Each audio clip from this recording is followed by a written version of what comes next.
Good evening, everyone, and how are you doing today? Welcome to Gray Man Prepping. Whew, what a fun day it's been for me so far. And it is Survival Saturday, and I've been barely surviving. I've had the 4 grandkids over here today. But tonight's topic is dun, dun, dun. Are you ready for this winter and 2024? And we're doing the giveaway. So how's everybody doing out there? Let me switch some things around here and get over here so I can see everybody's comments. So I know more people are coming in while I was trying to get things organized and update the list and stuff. So first one in tonight was Suzanne Gallet, followed by Aiden here from across the pond. Big Chap is here. Don't You Know is in the house. Ron Netzel, the Green Wizard, is here. Mazzano Rex Studios, welcome. Kaylin Strain is here. Lori J is here, Queen of the North. Gunslinger Outdoors is in the house. Walt Rogers is here.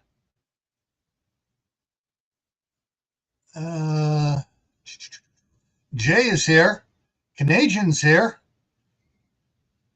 Purple T-Bear is here. Hey.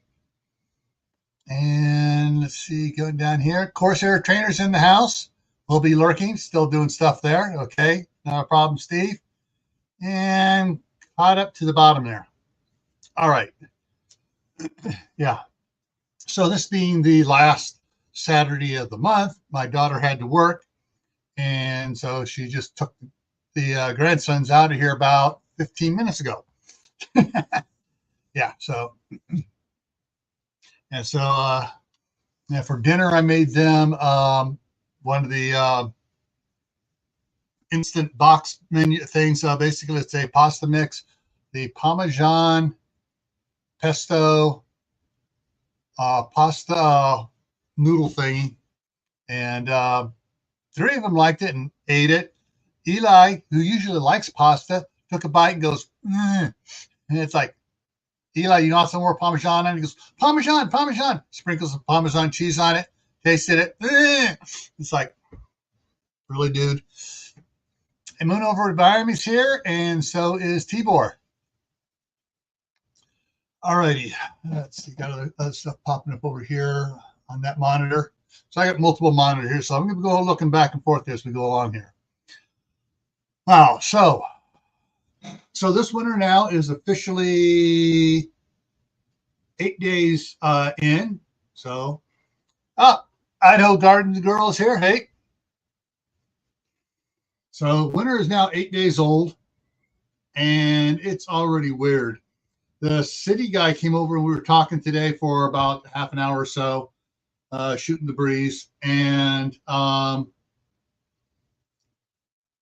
he goes, as far as he can remember, this is probably one of the driest Decembers that he remembers. And looking forward next week, we only have a slight chance on next Friday of 20% chance of snow. Let me bring up it here so I can look at it again. Yeah, 20% chance of snow. Oh, sorry, no, Thursday. 20% Thursday night and 20% on Friday. I hit the refresh and bring up, see if it'll show next Saturday yet or not. Or yeah. Oh, 30% chance of snow Saturday and 50% chance of snow on Sunday. And that's according to the NOAA weather. When I looked at the weather.com one, it was precipitation possibility was 15% maximum for the next 20 days. So that's really dry. Which personally for me right now, I don't mind. And as soon as I can get out in the shop, get more sort of stuff done there, and get it cleared up enough where I can back the truck into the shop and park it in there, then it can snow. Then I can just go out the snowblower, clean off the driveway, and then I need to go to the store. I can drive to the store, and the truck will be free of snow. All right, let's see who else just came in here. Devil Dog Prepper. Laura is here, and everybody's saying hi. Oh, no snow in Wisconsin. Maybe a little tomorrow. Such a weird winter. Yeah. And Gunslinger says 50s in Wisconsin. Quite unusual. Oh, Lori says no snow where she's at in Alberta.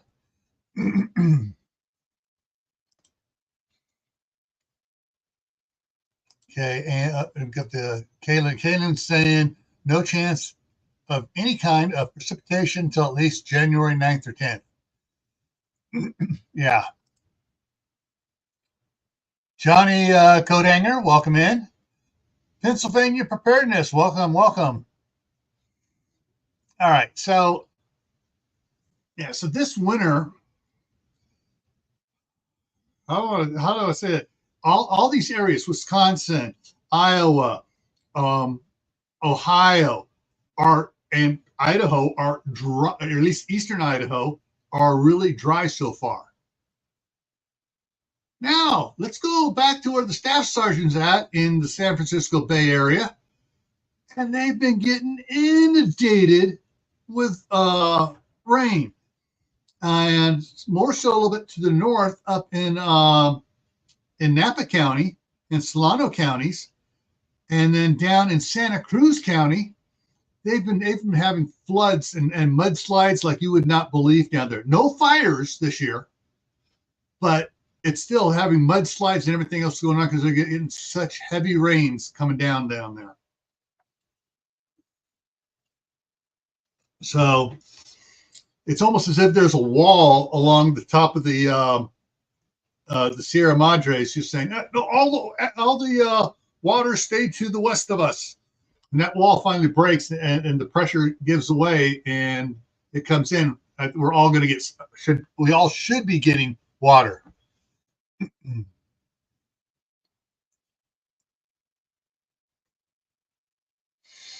Laura said, "Yeah, it's supposed to snow here tomorrow, but then it's going to warm up a bit." Yeah, and that's the thing too. It's yeah, it's climate boiling. It's really interesting. Now, what's also interesting is Jen's Hobby Nook. How's it going?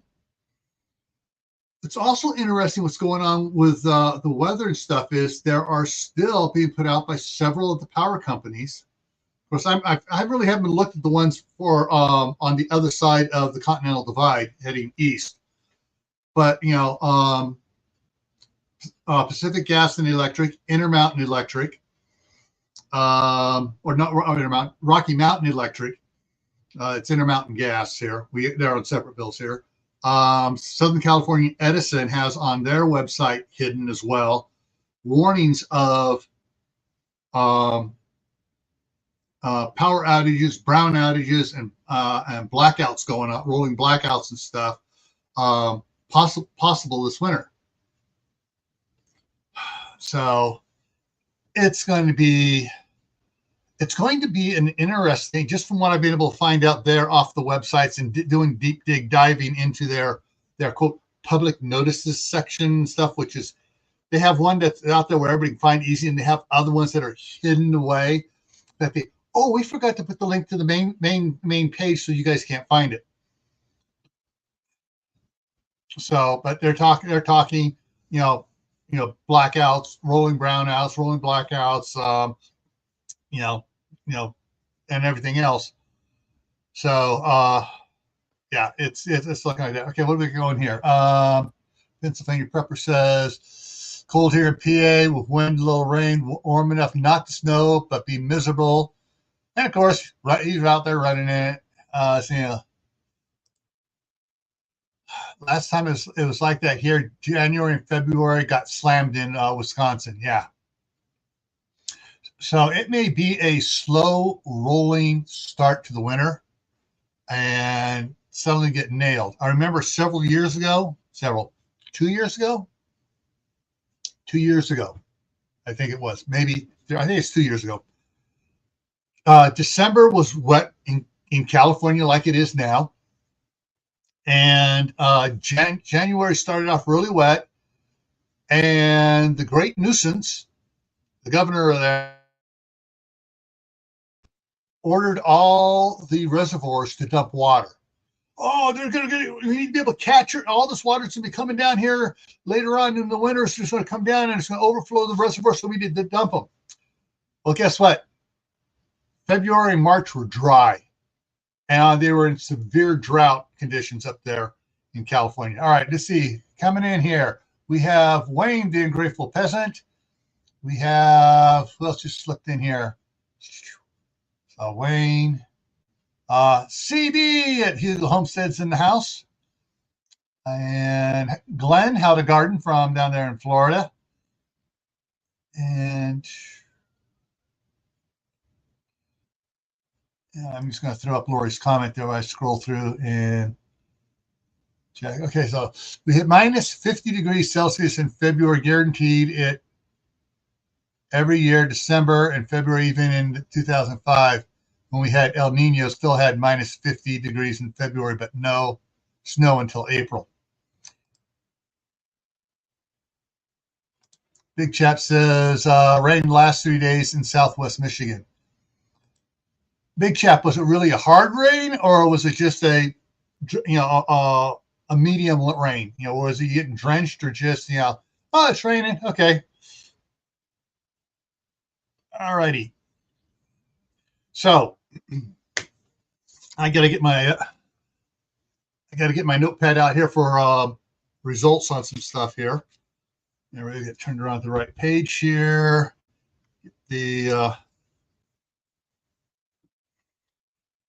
All right, so we got, I'm going to got to mark down here. I wasn't sure how many people are going to show up, and we got 30 people in the house right now, so I'm going to add a couple more Amazon gift cards here to the giveaway right now.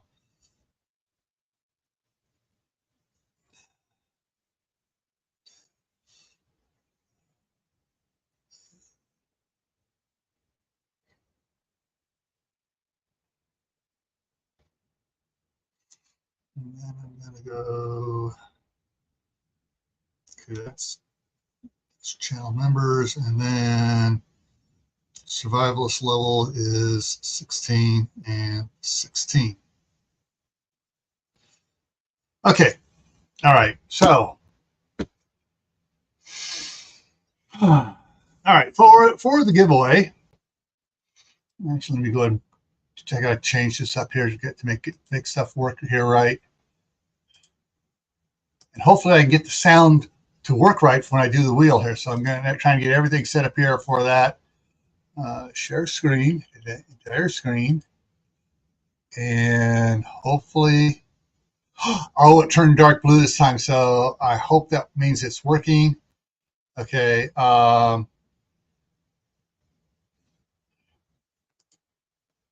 Okay, we're going to go here, and let me go in here and bring out,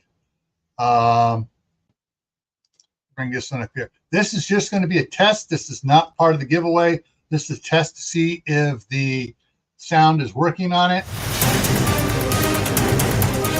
So you guys, can you hear the sound on this?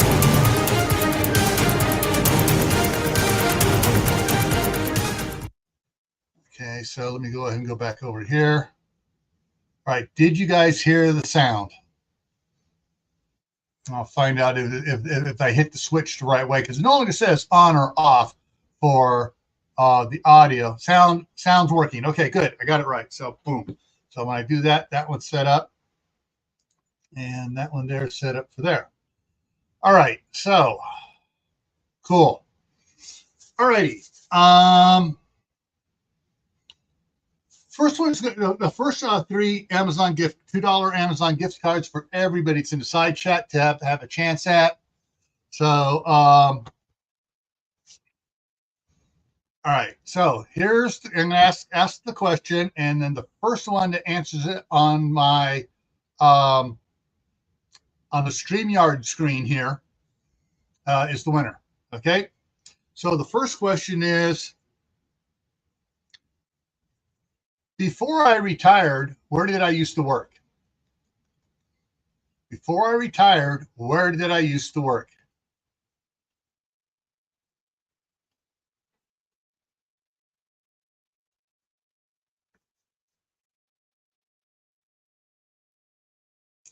And we had someone else just come in, B. Salton. How you doing?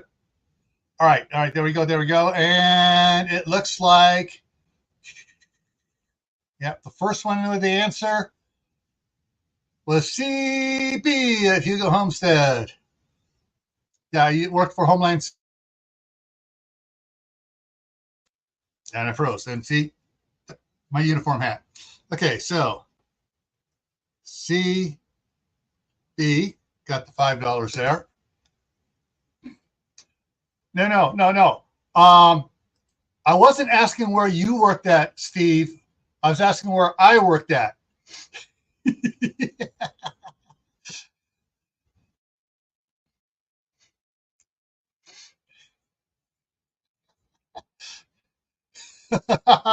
Prepping doing there. How you doing now? I'm sorry. I'm sorry. That would have been over in the tenderloin. All righty. All right. We're going to see who can answer this one here. And I'm going to hit this one up again. I did do this one, this question over on for the 5,000 subscriber giveaway over on Camp Patton Family Compound. All right, so what's my wife's nickname here on YouTube? What is my wife's nickname here on YouTube? And we're going to see who comes up with that one. Oh, Gear Grinding 19 is in the house. Hey, Gear. And watching to see who does it.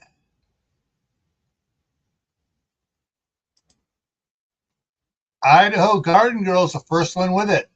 Staff Sergeant. Woo!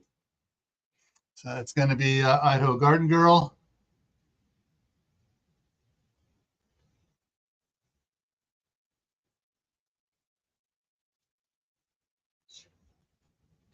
All right, so I know I got CB's and I got Idaho Garden Girl's email, so I don't have to worry about getting that information from anybody yet.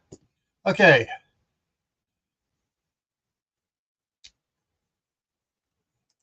All right, for the next one here.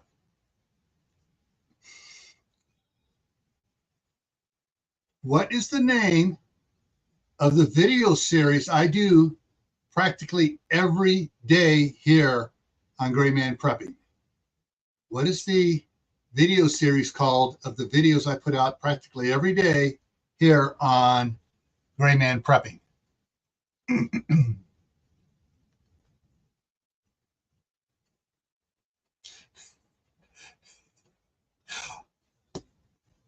And okay, slow down. First one has it there is, it looks like it is yeah, prep for today. Yeah, basically it's your prep for today is actually the full name of it. So, yeah, the actual name is your prep for today. So Suzanne actually gets it. Sorry, Alicia, you were close. You were really close. And as far as your prep for today goes, today's was number 486, which means I got 14 more of them to do. And then I'm going to take a hiatus from that for a while. That gives people 500 your preps for today to go back and look at. So I'm going to put on down here, Suzanne G.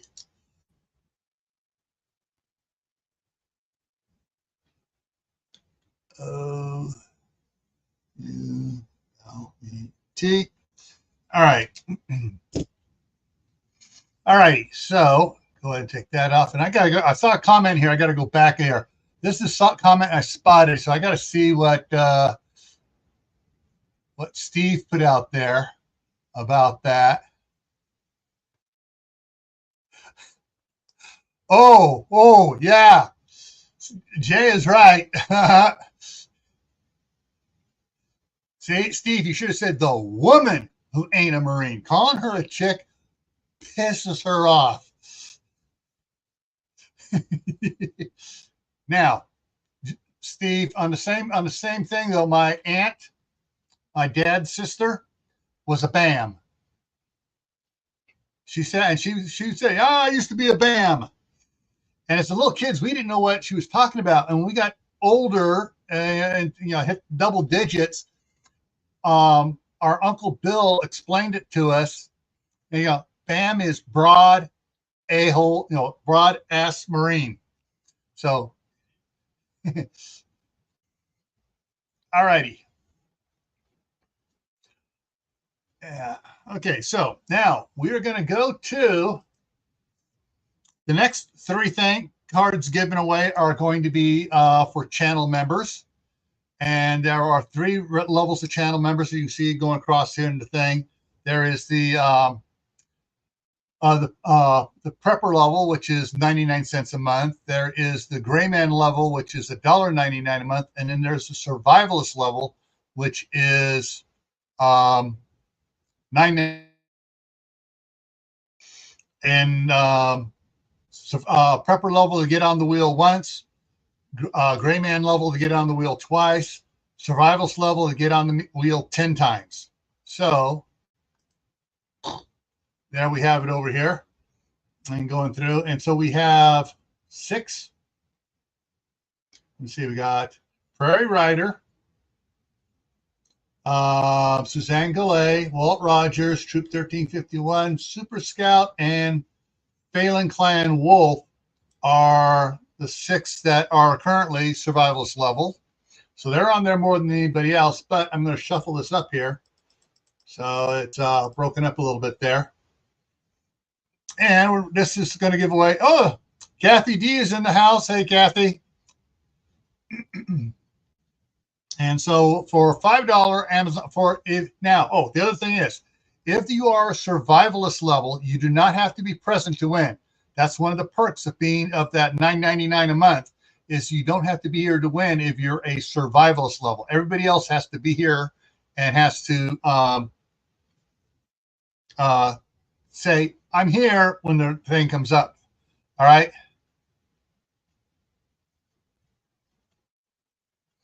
Actually, Lori, it came out the other way around. Lori's on there is on the according to it as being the prepper, and Lori's on as prepper, and Prairie Rider is on as a survivalist. So either way, you're covered, Lori. All righty, so shuffled up here. Let's go for the first spin.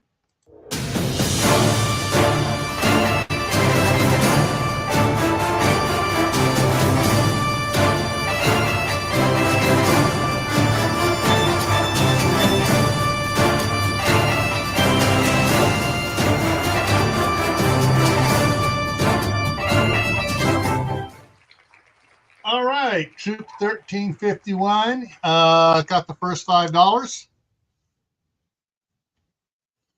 1351.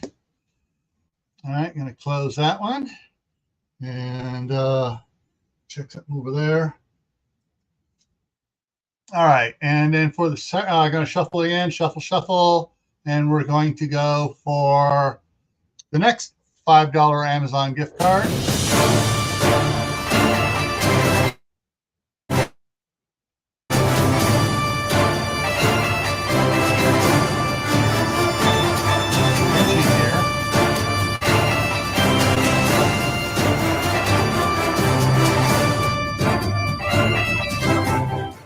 Suzanne Gallet got the second $5 gift card. All right, close and then shuffle around here.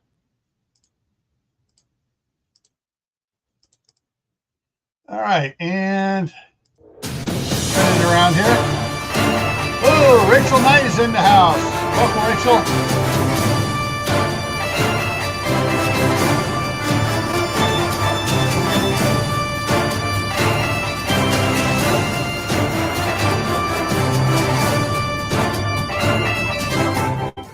And Phelan Clan Wolf, one of my Eagle Scouts, gets the next one. H-E-L-A-N. All right.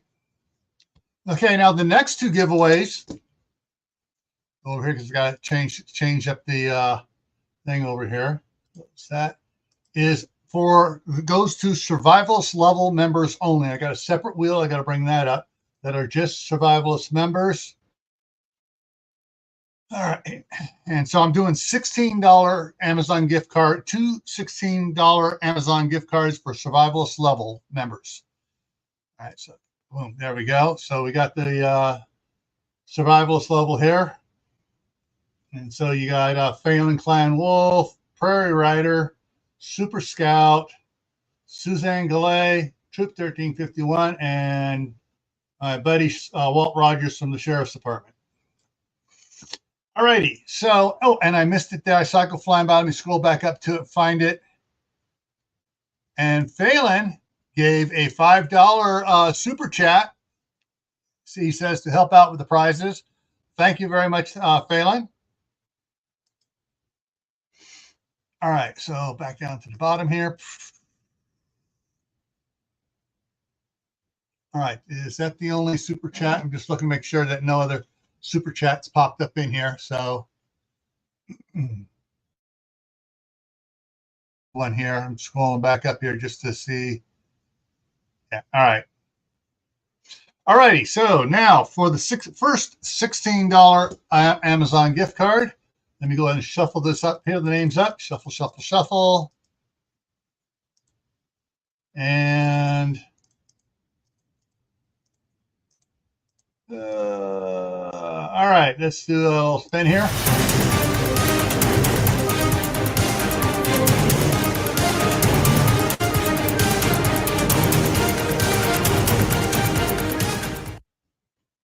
Prairie Rider gets it.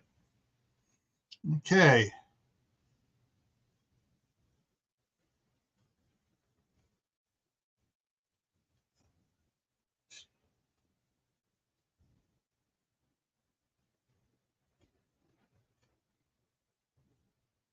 All righty, and shuffle some more. And this is for the second $16 gift card.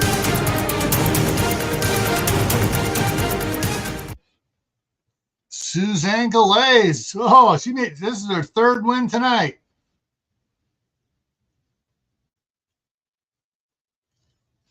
All righty, so there we have it. And what we got coming in, popping up here. All right, so Alicia is touting her 4-month membership mark for after renewing there. And checked off is in the house. And what else we got here? Anybody else coming in, slipping in here? Okay, so over in western Idaho, it was shockingly warm. All right, so let's see. 21, 20. So, Suzanne, you got $23 tonight. Woo! All righty. And once again, thank you to Phelan Clan Wolf for the $5 super chat. That helps out a lot on these. All righty, so let me go ahead and get that out of the way there. That's gone. Let's get that down. The right spot here. So let's turn our attention to prepping here a little bit. Go back over here, and the next one here is. So are you ready for the winner here, folks? Are you ready for all the nasty things that could come up? And hang on, I just saw a question pop up here.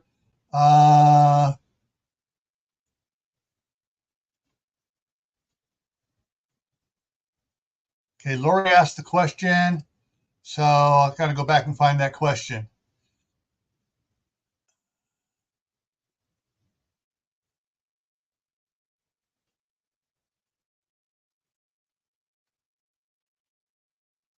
Okay, good question, Lori. Okay. All right, here we go.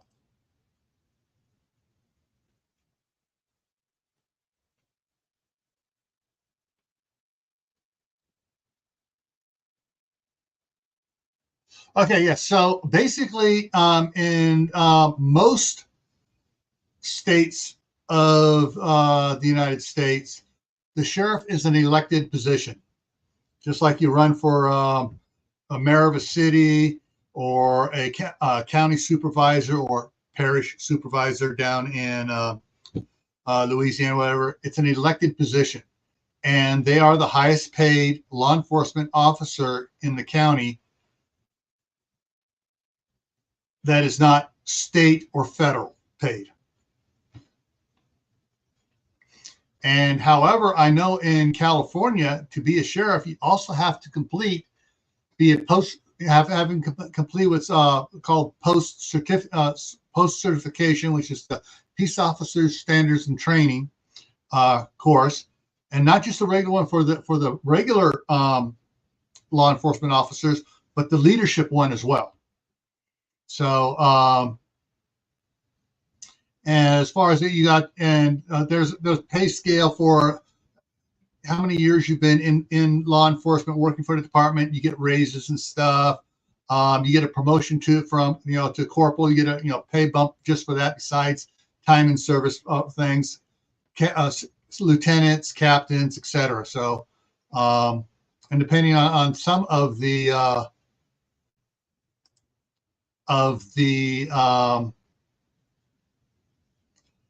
departments, such as Los Angeles County Sheriff, San Francisco County. There's the sheriff, and then there is the under sheriff, and some of them have deputy under sheriffs, and so basically, so it's just a command structure layout on that. And Lewis, it's the Marshmallow Man, has become a channel member. Woo-hoo-hoo. So I'm looking over here on StreamYard. It shows all my channel members in green. Oh, CR is in the house.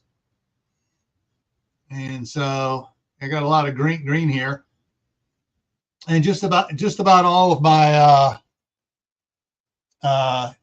channel members. I'm going over to the YouTube screen to look at it. Just about all my channel members are also, I think all my channel members are also moderators as well.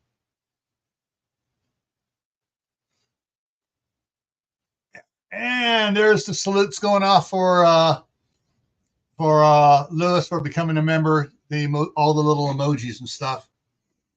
All right. Back to the comments here. So this winter, as we've been talking about, it's depending on what part of the country you're in, it's unusually warm, it's unusually dry, or it's unusually wet. I haven't heard anybody talking about it being unusually cold so far. Although when I was talking to Mr. Barris, the city maintenance guy, he was talking about it was a bit chillier back in the 1st of November. Back in November, it was chillier than normal here.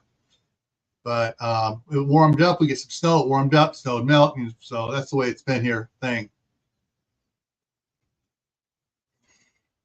Let's see here. It's pretty cool. Okay,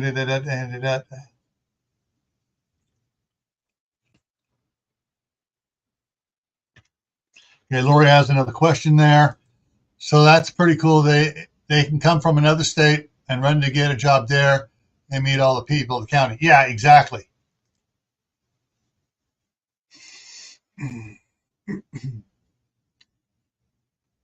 All right. Okay. All right. So, anyways, are you ready for the weather turning extremely cold in your house? And if you're like, I'm not sure, Steve, Course Our Trainer Steve, do you have a fireplace in your house? If the power goes out for a week, do you have firewood to do your house? So that's one of the things to consider. That's why I threw this picture here up there, was that if the power goes out, will you still stay warm? Now, wherever you're at. Actually, let me go ahead and throw this up for the, I'm going to put that up there. This is the link to come up here is for the normal ones I invite up. And we go over here and there it is. Message. Yeah.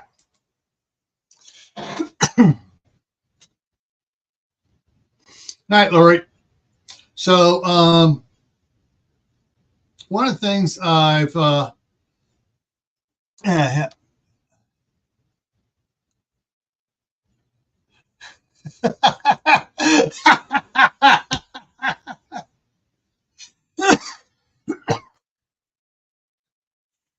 good. All right.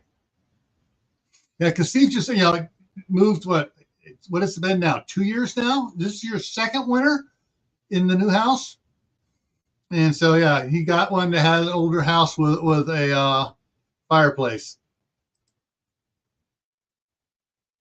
So that's one of the things to consider is, multiple ways to heat your house. Being ready, prepared for winter here. Yes, we got the new gas furnace in there. And the last billing cycle, I had turned it up because we had some cold days, and I caught a runny nose from the grandkids that they brought home from school, and so I was having some chills and stuff, and then I just turned it up, and I forgot to turn it back down, and so I got used to the warmer temperature in here. It didn't trigger my mind. Hey, you're running hot, and the house is running hot, and still, if I run it, and for one month, then when it was doing that cold spike there, I was I think it was $32 for gas for the month, but $8 of that is the customer fee to be a customer, have the meter hookup and everything else that you get charged that every month. So it's it was actually $24 for gas usage and all the service fees on top of that. So $24 was not bad for heating this house, because I was spending way more than that for firewood, having it bought and delivered. And here comes Lewis. Hey, Lewis. Hey. And so how's it going? All right. And so I'm running the furnace right now. I also happen to have a couple of the Mr. Buddy heaters that I can heat with, and I got one set up specifically in the master bath, and I'll be doing a video on that one because the master bath is probably the coldest room in the house, and I need to heat that up when I take a shower. Otherwise, my back muscles go and my bulging discs all go. You're not moving anymore. You're frozen. You gotta see. So I got that. I'll be doing a video showing that other one. So basically, and then all the limbs I cut down this summer off the trees out here, I got those piled up on the back, underneath the back patio covering, and I got the remaining half cord of firewood from last year in the shop. So I got several days worth, of firewood, if the power's out for that long, that I can heat the house with. And of course, the what I have for the wood burning stove, if you saw any of the videos on it, either here or on my other channel, Camp Pat and Family Compound, I got those little fans that you set on top of the stove, and the heat causes them to spin. It generates electricity to cause the fan to spin. I got a couple on the stove, and I got like 3 on the flue pipe. So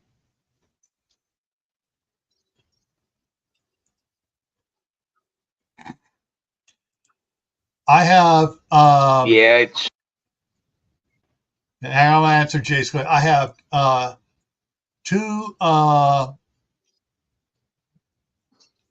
bulging discs, three bulging discs, 2 protruding, and 1 flippy floppy discs in my back.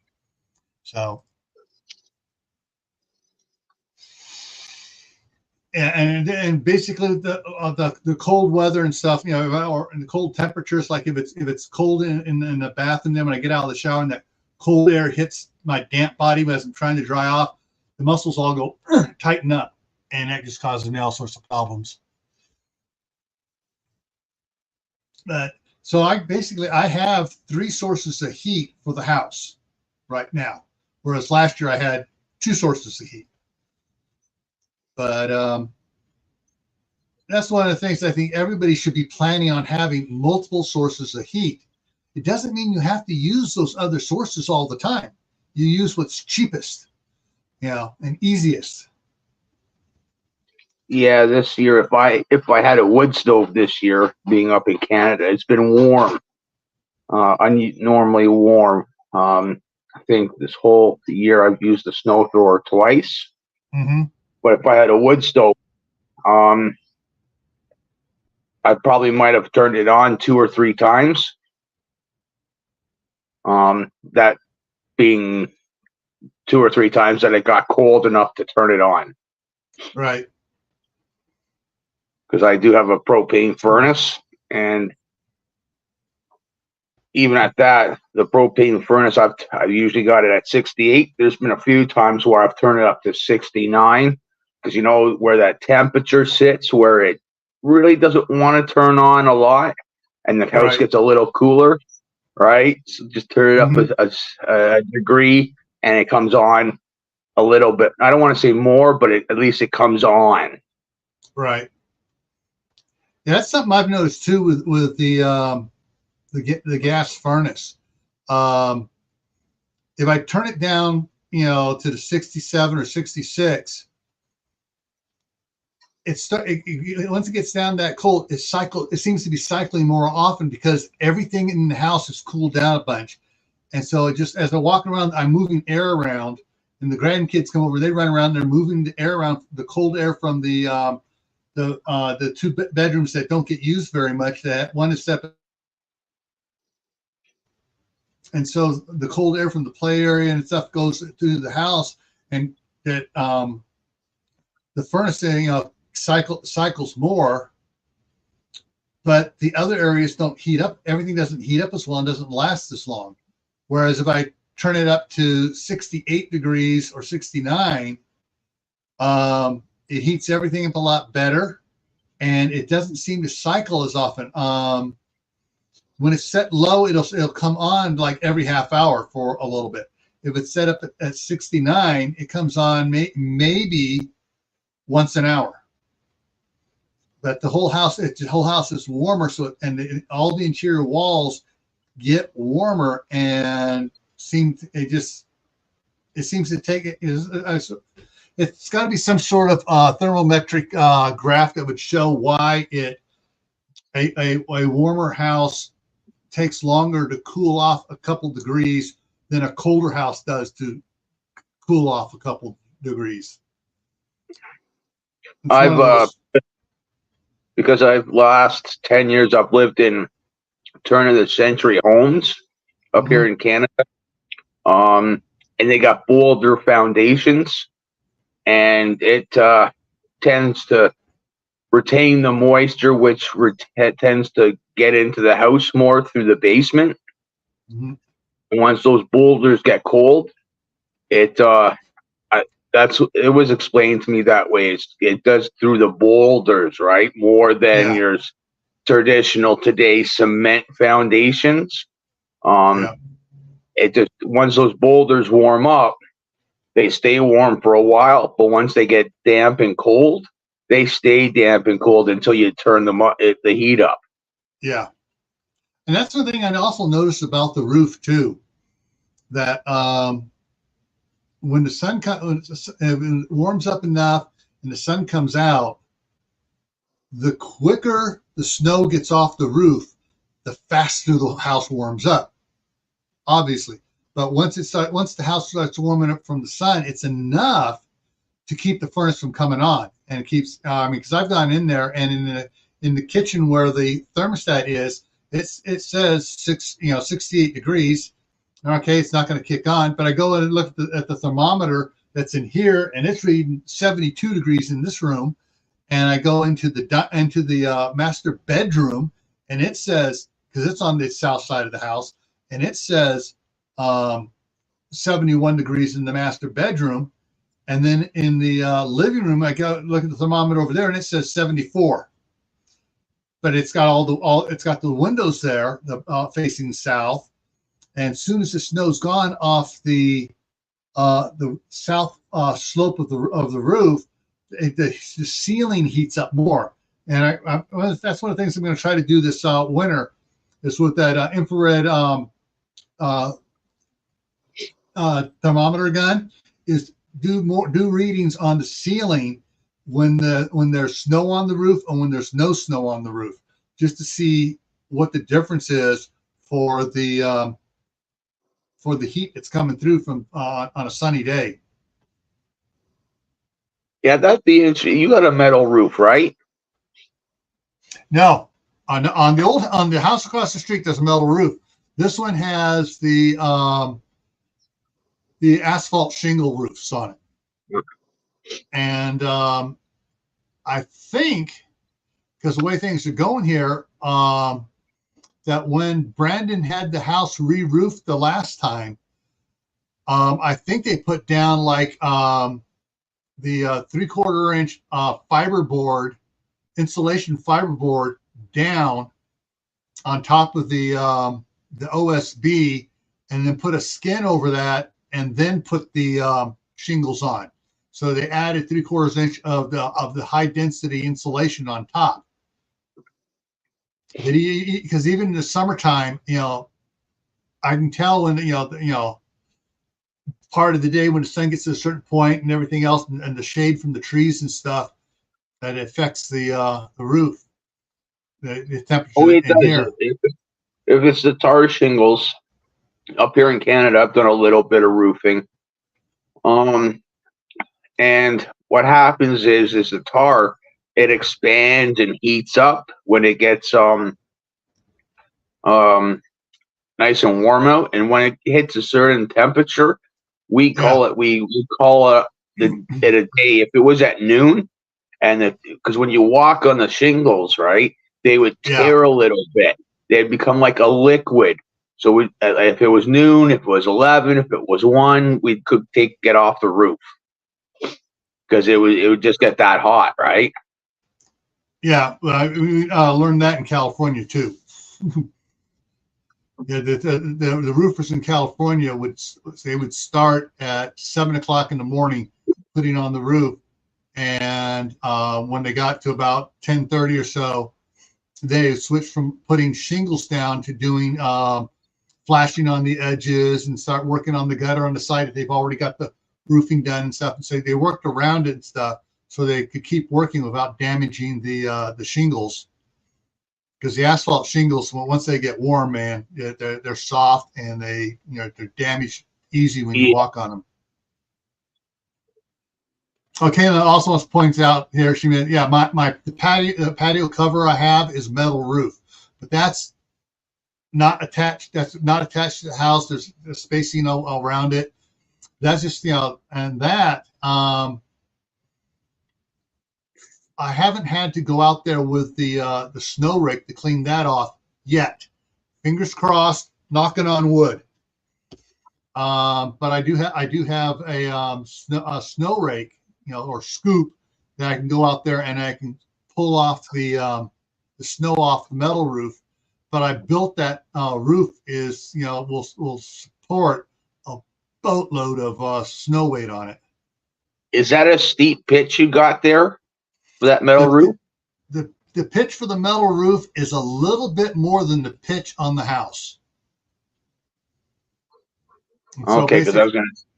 I took my laser sighting on it, and so basically the house roof is like this.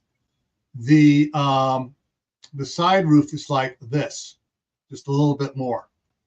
Yeah, I was going to say, if it depends on how steep it is, you could throw a heater underneath it and let it heat up underneath a little bit, and it helps you. It's 12 foot wide, 84 foot long. That's a lot to heat up. Yeah, but it'd probably be easier. it's probably easier for me just to, since at the back door there's where the hot water heater is, just to go ahead and, on the drain, put a garden hose out there and just go out there and spray a little bit and get the top melting and flowing and just push, turn the top into slush and let it push everything off. That's one of my backup plans. Yeah, because on my roof, once it heats up, the one side of my house does it first, and my other house side, because the sun comes up on the one side of the house. Once that metal starts to heat, like it starts heating up and it breaks a little bit, and that metal is exposed, it goes boom, like a whole section of dogs barking at it, right? 3-4 sections, the whole roof's cut, like cleared. Yeah. Which is nice. Yeah, let's see here. All right, Devil Dog signing off for the evening. He says 4 a.m. comes rather quick. So have a good evening, Devil Dog. Yeah, it's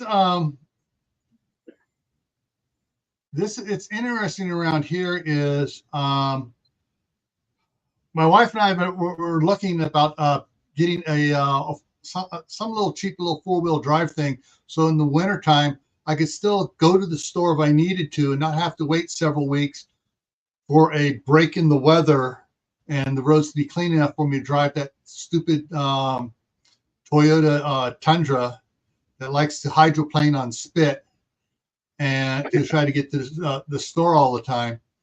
But it's just like around here, I mean, also, even during the summertime, anything that had 4-wheel drive or all-wheel drive was, it's like, when are the price going to drop on these? So I've been looking at them since last November.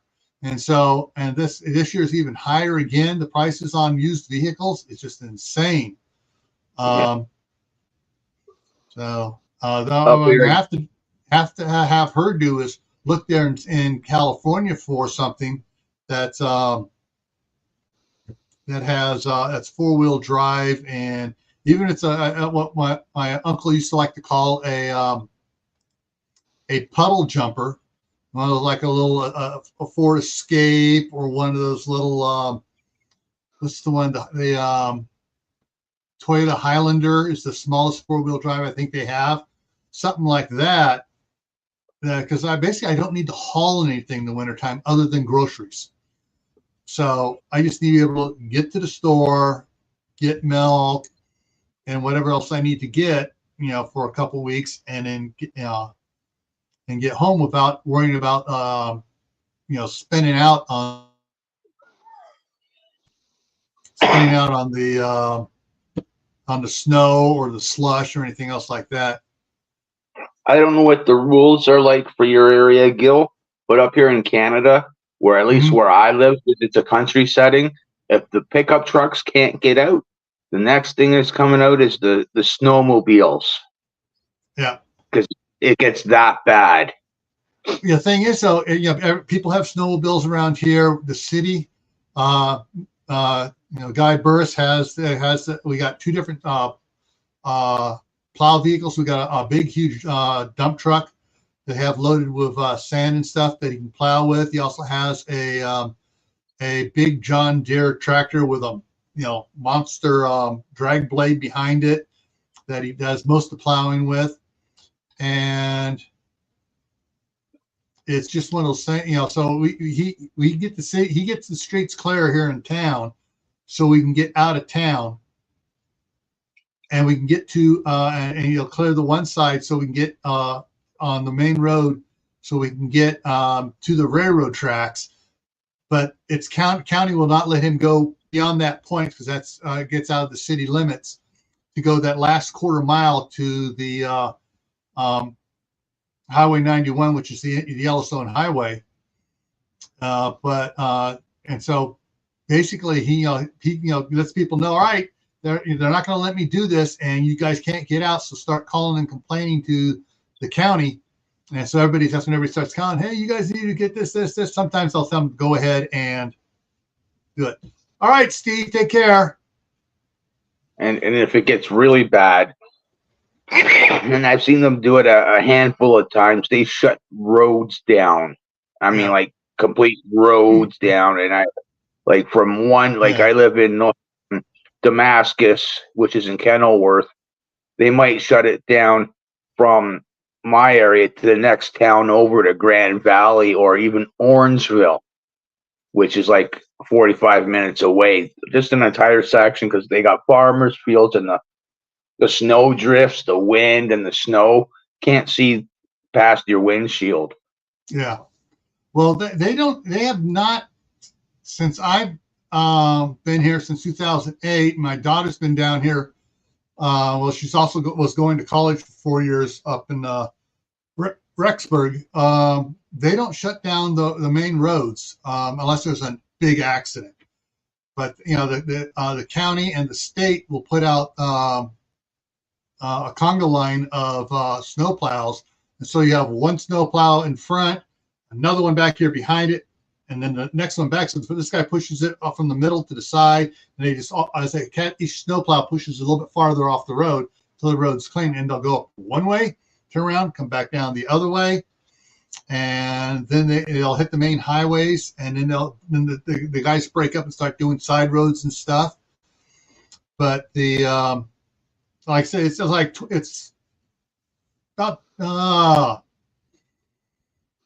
right. To get to the outskirts of Idaho Falls is 12 miles, and once we get to Shelley, which is 4 miles up the road, it's 2 lanes each way, plus a lane down the middle for making left turns and stuff. And so they that's state highway, so both the county and the state keep that road clean. But it's one of those things to consider is that it may take them several hours to get up here to clean that road, and once that road is clean, then it's good to go for several hours, unless it's in the middle of a storm, and then they'll keep a truck on it going up and down, and the snowplow truck will make like 2 passes in the number 1 lane and 1 pass in the number 2 lane, 2 passes in the number 1 lane, 1 pass in the number 2 lane, to try to keep everything clear. Yeah, they do the same thing up here too, but it's just when the weather gets really bad out, like when you got your snow squall warnings or stuff like that, right? Yeah. And that's one of the things I'm thinking about doing.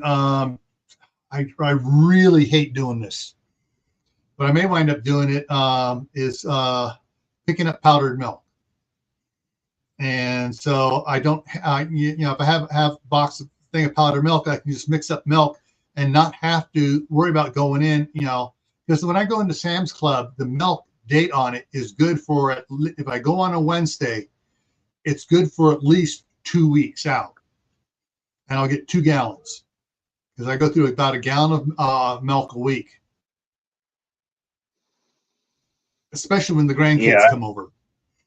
The other thing too is just my daughter has an all-wheel drive minivan, and so she's going to the grocery store twice a week, and just tell her, hey, I may wind up just telling her, all right, get me this or get me that, or I'm going to go with you this time. And we're going to swing by then Costco, and we can get the stuff you want to get at Costco, the frozen pizza and stuff, and I can get my milk and everything. Yeah, like I got powdered milk as well. I don't like it, but you know what? I can put it in my coffee. It's better than putting water on cereal. Yeah. Hey, no arguments for me, But like my coffee, it's one of the things that I will at least admit I got to have something in there just to take the bitterness out of it.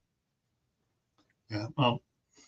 I don't drink coffee. Everyone goes, "Oh, you don't drink coffee? You're second with it." No, I just don't drink coffee. Never have, never will. Hot chocolate, on the other hand. But when I was in high school, for my senior year on the north rim of the Grand Canyon, we got a lot of snow up there. we actually had the only thing we had to heat that house was a potbelly stove, and so we'd go up and get firewood for it. And my mom would make the hot chocolate mix because she'd get the powdered milk really cheap. She'd get the whatever type chocolate that doesn't have everything else in it, really cheap. And then she'd mix the powders together, and she'd make up a hot chocolate mix and make us hot chocolate when we go out there to do that. And that was actually probably better. Oh, it looks like Gunslinger Outdoors is slipping out. All right, stay safe. And so that's one of the things to because looking back now, I was willing to bet that hot chocolate mix my mom made was probably healthier than any Swiss Miss or Ghirardelli or any of the other chocolate mixes, because if you look on the ingredients, they got all these other things in there. And what we've got here, all right, so Phil B. Nee too says that they use powdered heavy cream. That's something I need to look into, is powdered heavy cream. Yeah, usually anything you do yourself when it comes to making food, it's bound to be better depending upon what you put in it. Yeah. Like bread, for instance, when you bake your own bread, right? Depending on, and I use oil, salt, some sugar, some yeast, and flour, right? Yeah. Depending on the quality of those ingredients, it would be better than the store-bought stuff. Oh yeah. Yeah, if you look within the ingredients for store-bought milk, there's a lot. You look at it, it's like, what is this? What is this? What is this? Because they're using the chemical name for it, and for sometimes, because hey, here in the U.S. you have the USDA saying, oh, you got to explain what it is. However, if it's a natural ingredient, you can put natural flavoring in there. If it's like from beaver butt juice. Yeah. But yeah, so there are some things like that on it. No, wrong one. Watch the guy with his milk goats. Darn things about the size of a big house cat. How much milk do you think you get out of one of those? That's why people that have milk goats have several milk goats. Yeah. Sierra said fortified milk. Yeah. All right. So we've hit the time here.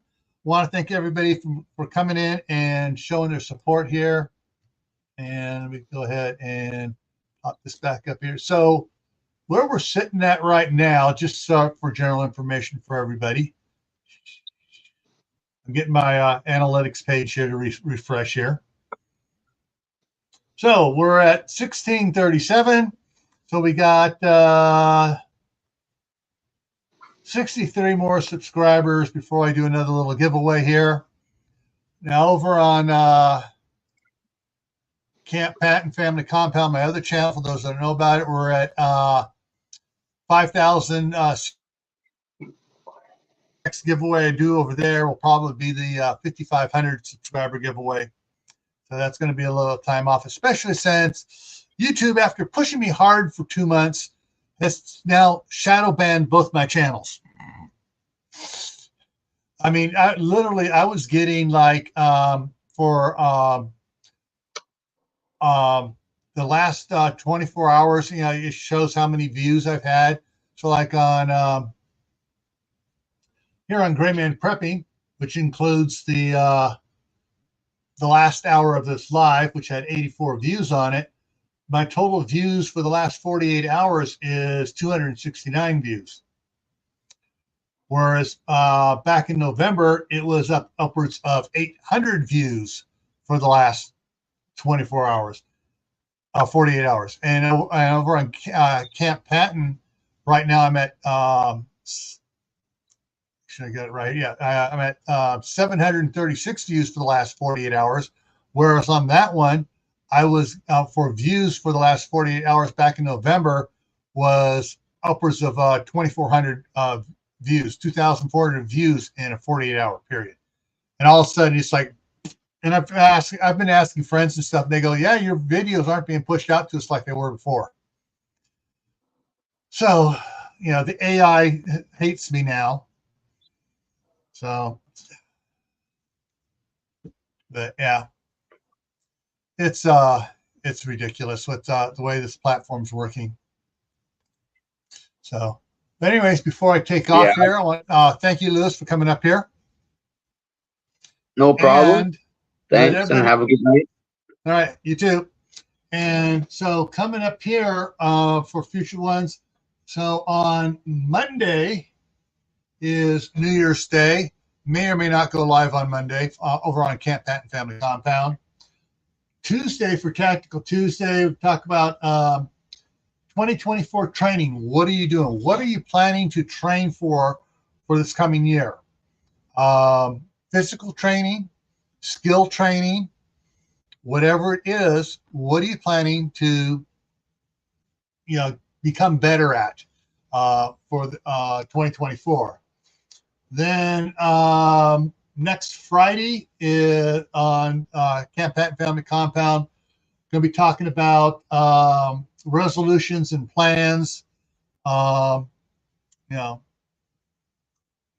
specifically, tomorrow, Tuesday is basically training. We're talking about all the other plans and resolutions you're going to be doing.